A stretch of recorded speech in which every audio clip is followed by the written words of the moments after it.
Well, the nice thing about great whites is they're found pretty much all over the world, and they're generally found for the most part in relatively temperate waters. But you can find them in South Africa, you can find them in Guadalupe Island off of Mexico, you find them off of Cape Cod, and we find them actually even off of our Southern California coastline as well. One of the problems with great whites is everybody has the impression that they are man-eaters. Because you know what the impression you have is? You've got that one scene from Jaws where Robert Shaw is sliding down the boat of the deck into the great white, and you think, well, that must be what they normally do.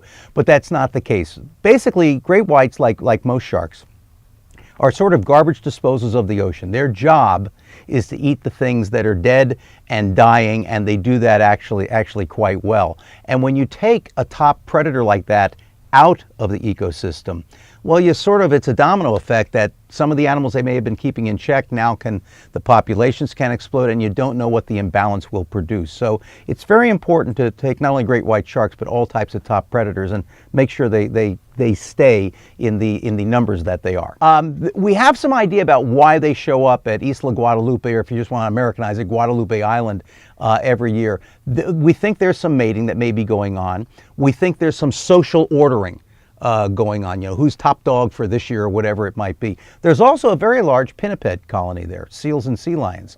And so we do see some of those Guadalupe fur seals that are down there with bite marks and stuff on them. So there's a little snacking going on as well. The interesting thing about being in the cage with the great white on the other side of it is at some point you sort of forget you're in a cage. And also some of the cages we use have pretty good size openings so we can get cameras through, and every now and then, you stick your body through as well. But you really look at the idea of these sharks are not mindless eaters. They are not these black-eyed, soulless beings.